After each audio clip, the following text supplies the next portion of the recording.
Diyarbakır bir açık hava müzesidir. Bu açık hava müzesinin olmasına rağmen 33 tane medeniyet Diyarbakır'da yaşamış. Bunların farklı farklı kültürlerle bir araya geldiğin zaman birçok şeyleri yani şöyle ifade edeyim. Tarihte Diyarbakır'ı aramayacaksın. Tarihi Diyarbakır'da arayacaksın. Şimdi Diyarbakır'da birçok ilkler de Diyarbakır'dadır. Mesela bunlardan Ulu Cami, 5. Harem-i Şerif, Dört Ayaklı Minare, Malabadi Köprüsü bunları çoğaltabiliriz, sayabildiniz. Bu saydıkça bunlar da dünyada tektir. Bunların haricinde ayrıyeten bir de mesela biz yanlış olarak bildiğimiz, yanlış olarak ifade ettiğimiz bir devamlı Çin Seddi'ni söyleriz. Bu bir settir. Çin Seddi bırakılmış. Bakın ismi üstünde Çin Seddi. Halbuki Diyarbakır sur kenttir. Bir kentin tamamı surların içerisine alınmıştır. Bu surlarla korunmaktadır. Yani belki Çin Seddi buradan uzun olabilir, kilometre bakımından daha uzundur. Fakat Diyarbakır sur kenttir. Dört kapısıyla anılan Dağ Kapı, Urfa Kapı, Mardin Kapı, Yeni Kapı. Eskiden bu kapılar güneşin doğuşuyla açılır, güneşin batışıyla kapanırmış. Dışarıdan gelen insana, kervanlar daha doğrusu, bunlar şehre girdiği zaman Diyarbakır'daki kapıların yanlarında dikkat edilirse hep büyük hamamlar vardır. Bu hamamlar niye kapılara yakın yerlerde yapılmış? Gelen kervanlar şehre herhangi bir zarar gelmesin, şehirde hastalık peyda olmasın diye başta hamamlara alınır. Orada temizlenir, sonra şehre girerlermiş. Onun için dikkat ederseniz hep kapıların yanında büyük hamamlar var. Tabii bu zamanla yıkıma uğramış. Bu hamamlar gitmiş, şehir büyümüş. Şehrin büyümesi için yollar açılmış. Bu yolların üstlerisinde şimdi değişik değişik gittikçe teknoloji ilerlemiş. Şimdi günümüze baktığınız zaman bu hamamlar bile işlevlerini kaybetmişler. Mesela bir Deve Hamamı, bir Melikahmet Hamamı, Vahap Ağa Hamamı. Bunlar değişik değişik çoğaltabiliriz bunları. Bunların yanı sıra da Diyarbakır'da mesela surları hep biz tahrip etmişiz. Yani kendi ellerimizle tahrip etmişiz. Surların taşlarını sökmüşüz. Surlardan taşlar çıkarmışız. Bunları götürmüşüz. Yani kendi kültürümüzü yok etmek için uğraşmışız. Bugün Avrupa'ya baktığınız zaman bir tane taş varsa ortada adamlar bunu koruma altına almışlar. Ama Diyarbakır'da işte maalesef ne yazık ki biz hepimiz el birliğiyle yıkmaya çalışıyoruz ama yine de onlar da inatla dimdik ayakta duruyorlar. Bize inatla bunları götürüyorlar, yapıyorlar. Diyarbakır ayrıyeten burçlarına baktığınız zaman en büyük burcu Keçi Burcu. Burada tabii yaşayan insanlar bir de Hevsel bahçeleri, Kırklar Dağı. İşte bakın en son mesela bir Kırklar Dağı var. Kırklar Dağı'nın üstüne biz tutup bina yapmışız. Sanki şehirde başka yapılacak, bina yapılacak yer yokmuş gibi.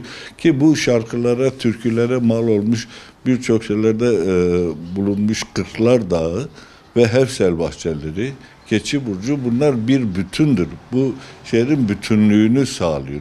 Bu bütünlük içerisinde bunları düşünmek lazım. İşte UNESCO programına alınmış Diyarbakır surları baktığınız zaman UNESCO programında. Hevsel bahçelerini de birlikte katmışlar içerisine. Bugün dünyanın en büyük bahçelerinden bir tanesidir. Dünyada bakın demiyorum Türkiye'de. Dünyada böyle bir bahçe yok. Bu kadar çeşitli ağacın, meyvanın, sebzenin yetiştiği bir bahçe daha yok. Bunun kilometre karesine baktığınız zaman, yüz ölçümüne baktığınız zaman böyle bir şey yok. Burada kuş cennetidir. Yani bunların hepsi birliktedir. İşte biz bunları korumak altına almamız lazım. Yani UNESCO programında işte bu son zamanda şehrimizde bazı bir takım tabii olayların olması bunlar bizi üzüyor. Olmaması gereken olaylardı. Bunlar üzücü olaylar. Tabii bu şehir halkını etkiliyor. Etkilediği için bunlar kültüre zarar veriyor. Yapıya, turizme zarar veriyor. Eskiden turizmle canlanırdı buralar. Günde mesela en azından hem iç turizm hem dış turizm. Baktığınız zaman birçok turizm ülkeleri gelirdi buraya, insanlar gelirdi buraya. Ama tabii insanlar da güvenli olan yere giderler. Güvensiz olan yere gitmezler can havliyle bu baktığınız zaman. Şimdi mesela en son işte bizim bir şey var, On Gözlü Köprünün üstünde Erdebil Köşkü var. Vakıf adına çalıştırıyoruz. Bunlar dahi burada artık daha insanlar gelmiyor. Gelmeyince tabii esnaf da bunda, bu hepsi birbirleriyle zincirleme gider. Zincirleme olduğu için birisi bir pay kazandığı zaman hepsi kazanacaklar. Burada baktığınız zaman mesela esnafı da, otelcisi de, sanatkarı da hepsi. Eskiden mesela Diyarbakır'a gelir, burada Diyarbakır'da altın işi yapılırdı. Kuyumcular çarşısına giderdi, binlerce insanlar orada gezerdi, dolaşırdı, alışveriş yapardı. Ama şimdi olmayınca bunların hepsi bitti. Bunlar bitince tabii bu hepsine yansıyor. Kültürümüze yansıyor, diğerine yansıyor. Baktığınız zaman mesela biz kültürel değerlerimize de sahip çıkmadık. Mesela bir Mardin kapısında bulunan bir Hatun Kastalı denilen yer var. Eskiden mesela bayram akşamları, genelde de Kurban Bayramı'nın akşamı herkes giderdi On Gözlü Köprü'ye. Dilek Köprüsüdür orası. Yani Dicle, Fırat ve bunların birleşip de gidip şatol araba akması ve insanlar buradaki kağıda dileklerini, isteklerini yazardılar. Onların hepsi bu Hatun Kastalığın önünden geçerdi. Ama şimdi Hatun Kastalı zapt edilmiş. Yani oradaki insanlar gelmiş, o hastalığın biz tarihimizi, halbuki başka yerlerde olsa bu koruma altına alınır.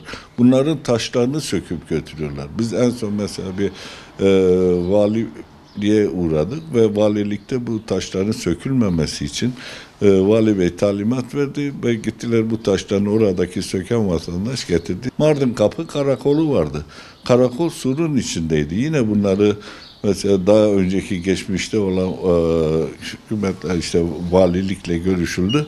Bu karakol oradan çıkarıldı. Niye çıkarıldı? Çünkü tarihi yapının içerisinde kamuya ait mal olmaması lazım.